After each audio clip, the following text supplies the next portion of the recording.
Hello students, N के Mittal law class में आपका स्वागत है। आज जैसा कि आप जान पा रहे हैं, आज हम यहाँ पर कॉन्ट्रैक्ट एक्ट के तहत एक और इम्पॉर्टेंट टॉपिक, एक मोस्ट इम्पॉर्टेंट टॉपिक कवर करने जा रहे हैं।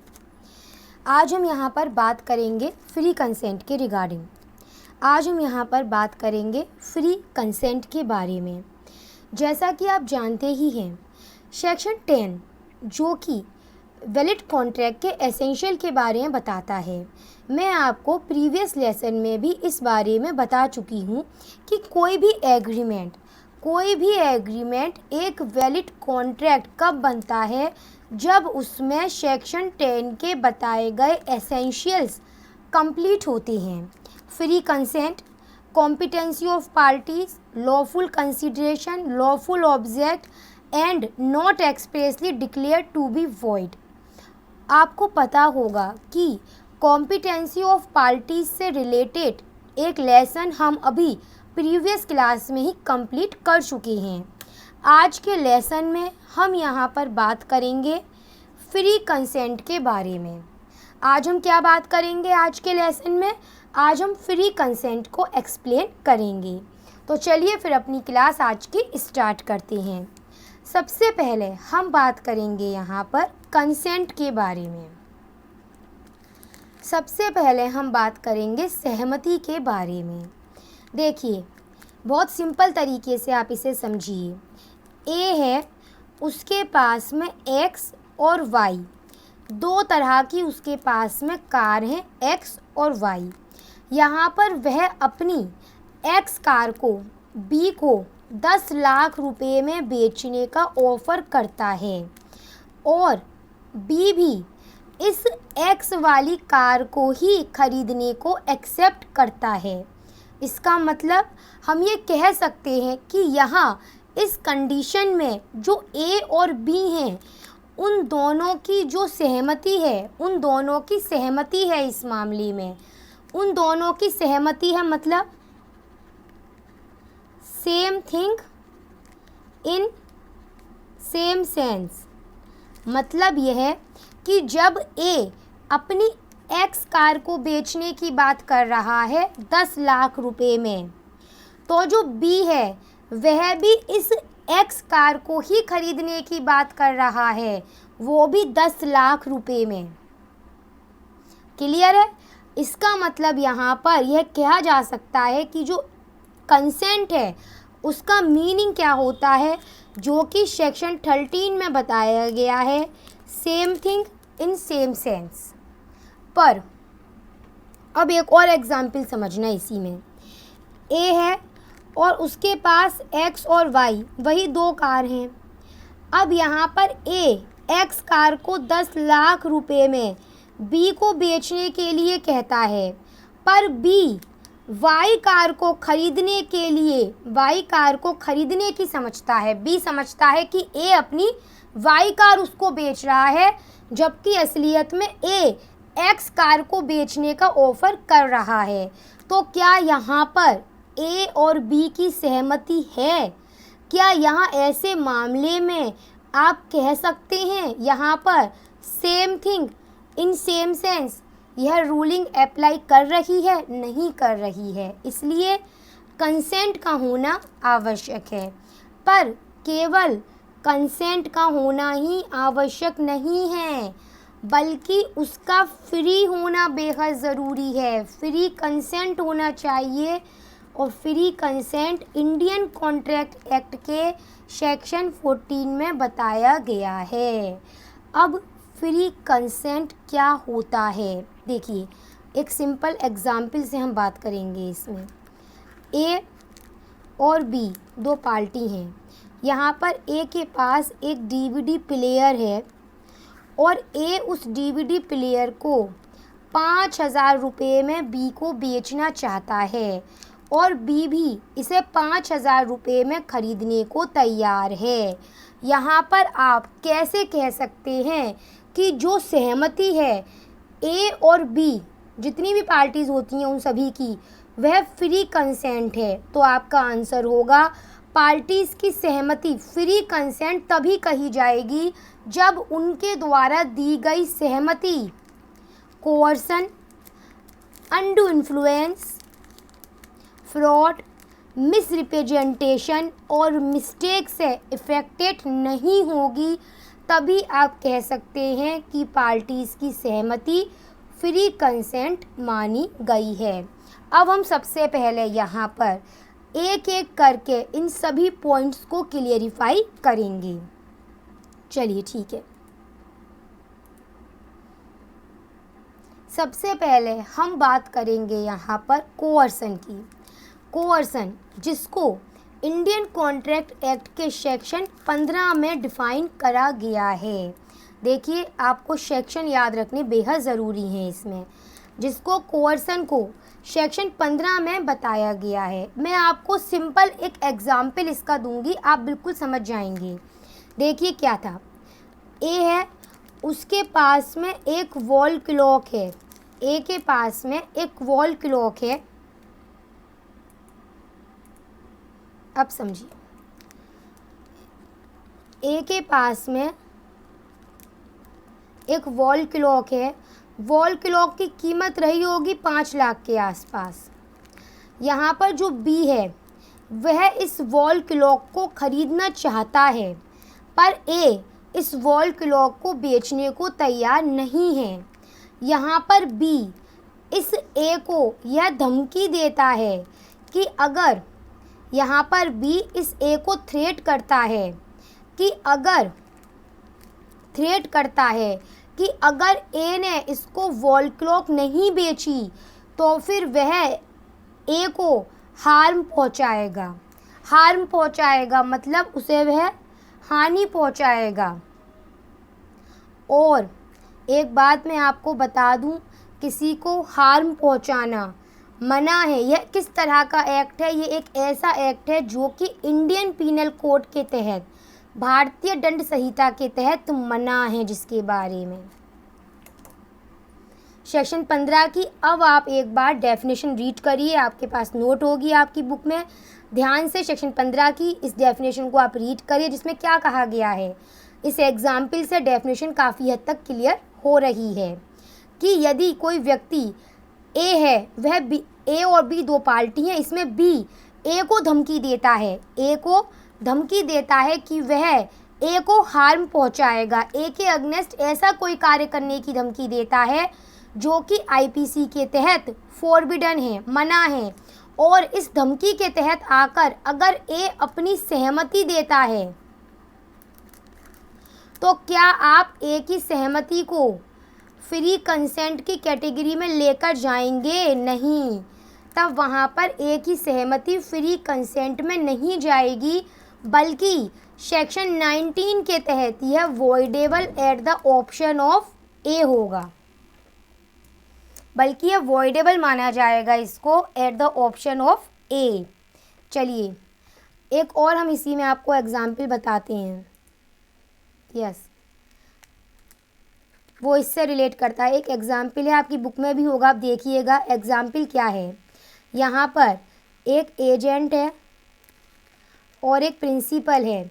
यहाँ पर जब प्रिंसिपल एजेंट से अकाउंट बुक मांगता है, डॉक्यूमेंट मांगता है उससे रिलेटेड, तो यह एजेंट उसको देने से, उन डॉक्यूमेंट्स को, अकाउंट्स बुक्स वगैरह को देने से मना कर देता है और यह शर्त रखता है कि जब तक प्रिंसिपल इस एजेंट को रिलीज़ नहीं कर देता है तब तक यह उन डॉक्यूमेंट्स को अपने पोजीशन में रखेगा, अपने पास में रखेगा, जो कि उसका ऐसा करना लॉफुली सही नहीं है, उसको अधिकार नहीं है, क्योंकि उसकी ड्यूटी बनती है एजेंट की, जनरल स्पीकिंग की, जब भी उससे अकाउंट्स वगैरह मांगे जाएंगे प्रिंसिपल द्वारा, तब वह अकाउंट्स वगैरह रिसीव करवा दे। लेकिन यहाँ पर उसने मना करा है, उसने शर्त रखी है कि पहले प्रिंसिपल उसको रिलीज़ करे।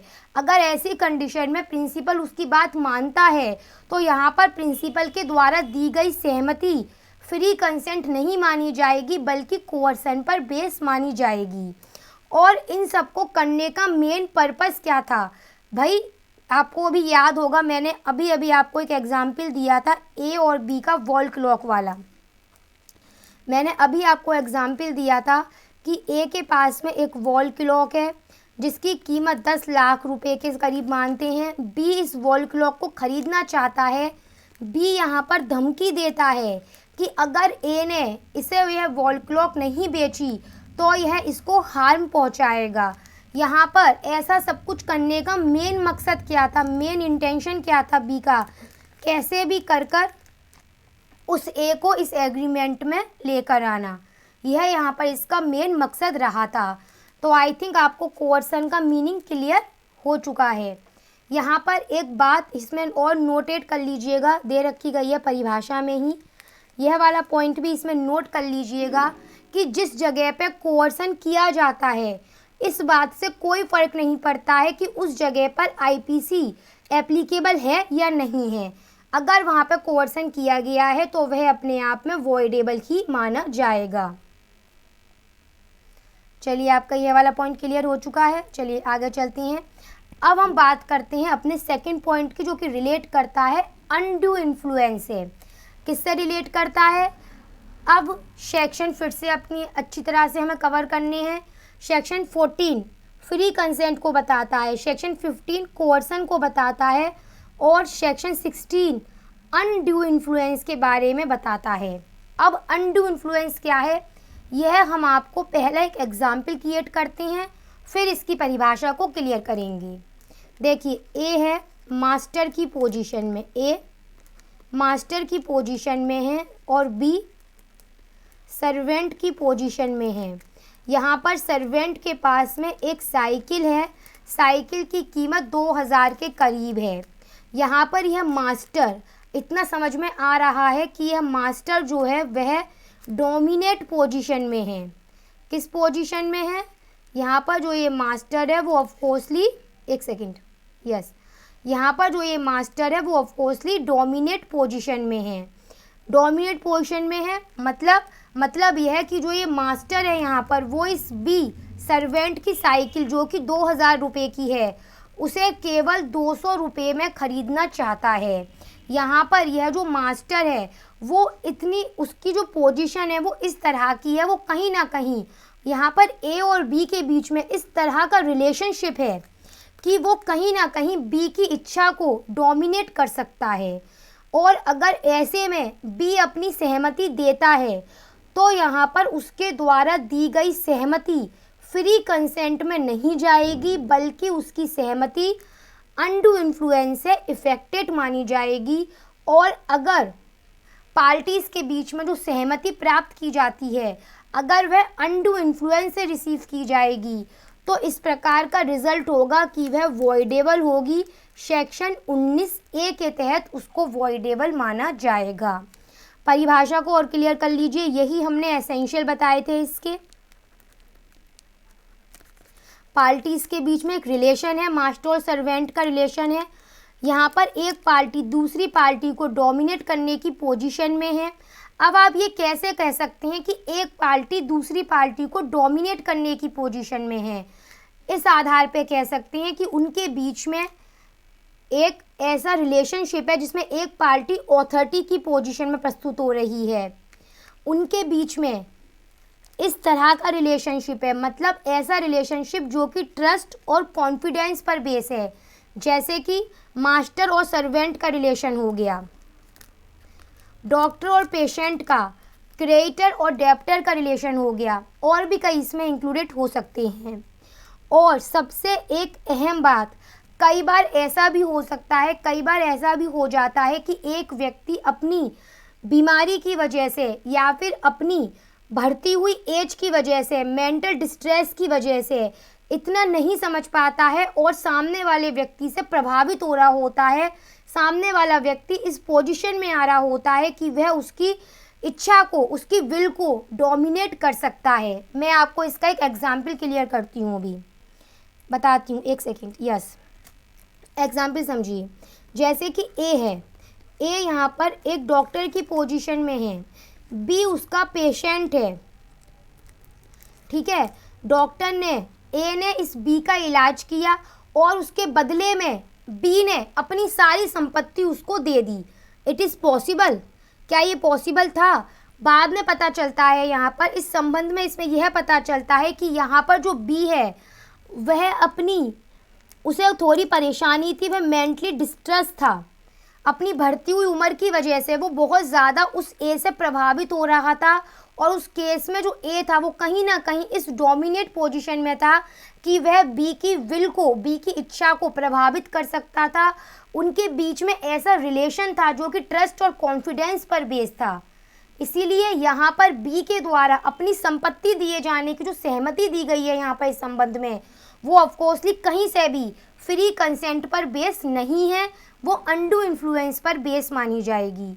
और एक और बात याद रखना, अनडू इन्फ्लुएंस के तहत जो सहमति प्राप्त की जाती है उसका सबसे बड़ा एक ऑब्जेक्ट क्या होता है, उसका मेन ऑब्जेक्ट होता है सामने वाली पार्टी जिससे आप अनडू इन्फ्लुएंस के बेस पर सहमति रिसीव कर रहे हैं, उससे अनड्यू एडवांटेज रिसीव करना। क्यों, इसमें कहाँ बताइए इसको और एक्सप्लेन करती हैं एक सेकेंड। जैसे कि अभी हमने कहा कि मास्टर की पोजीशन में है ए, इसके सर्वेंट की पोजीशन में है बी। सर्वेंट के पास 2000 की साइकिल है जिसे मास्टर 200 रुपये में ख़रीदना चाहता है। अब आप मुझे खुद ये बताइए सोचकर कि यहाँ पर जो ए है उसको अनड्यू एडवांटेज हो रहा है कि नहीं हो रहा। अगर 2000 की साइकिल उसे 200 रुपये में मिल जाएगी केवल, तो उसको यहाँ पर अनड्यू एडवांटेज का लाभ मिल रहा है इस संबंध में। और एक सबसे बड़ा एक इम्पॉर्टेंट पॉइंट जो आपको इस संबंध में यहाँ पर याद रखना है, बर्डन ऑफ प्रूफ। ऐसे मामले में साबित करने का भार किसके ऊपर होता है, तो ऐसे मामले में साबित करने का भार उस पार्टी के ऊपर पाया जाता है जिसने अनड्यू एडवांटेज रिसीव किया है। उसे यह साबित करना होगा कि उसने अनड्यू एडवांटेज रिसीव नहीं किया है। चलिए ठीक है, मैं आपको इस संबंध में एक बात और इसमें बताना चाहती हूँ। सेक्शंस 15, 16 तो कंप्लीट हो गया है। जनरल स्पीकिंग में आपको एक बात और समझाना चाहती हूँ इसी के रिगार्डिंग। आपने कंसीडरेशन का लेसन हमने अभी करवाया था, आपने वह कंप्लीट किया होगा। हमने कंसीडरेशन के लेसन में यहाँ पर आपको एक बात बताई थी, कंसीडरेशन का एडिक्वेट होना। हमने आपको बताया था वहाँ पर इस संबंध में एक पॉइंट, एक सेकेंड, हमने आपको वहाँ पर एक पॉइंट बताया था इसके रिगार्डिंग, कंसीडरेशन का एडिक्वेट होना क्या आवश्यक है। हमने वहाँ पर एग्जाम्पल दिया था कि ए है और बी दो पार्टी हैं। ए के पास एक कार है 1 लाख रुपए की। ए अपनी इस कार को बी को केवल 20,000 रुपये में बेच रहा है। ऑफकोर्सली यहाँ पर यह कंसीडरेशन एडिक्वेट नहीं है, लेकिन इस बात पर कोई ऑब्जेक्शन नहीं क्रिएट किया जाएगा। पर इस बात पर ध्यान कब दिया जाएगा, इस बात पर ध्यान तब दिया जाएगा अगर यहाँ पर बी, इस बात पर ध्यान तब दिया जाएगा अगर यहाँ पर ए यह आकर कहता है कि कार को बेचते समय 20,000 रुपये में उसकी फ्री कंसेंट नहीं थी, उसकी सहमति जो प्राप्त की गई थी वह फ्री कंसेंट के आधार पर नहीं प्राप्त की गई थी, तब हाँ इस मामले में फिर इस बात को ध्यान दिया जाएगा कि कंसीडरेशन एडिक्वेट है या नहीं है। यस, आप आई थिंक समझ गए होंगे मैंने यह किस पर्पज़ से यहाँ पर आपको और समझाया है, और ज़्यादा मैंने आपके पॉइंट्स को क्लियराइट करा है। चलिए फिर आज हमने फ्री कंसेंट का पार्ट फर्स्ट यहाँ पर कंप्लीट कर लिया है। अगली नेक्स्ट क्लास में हम इसके जो भी अदर पॉइंट्स रह गए हैं उन्हें कंप्लीट करेंगे।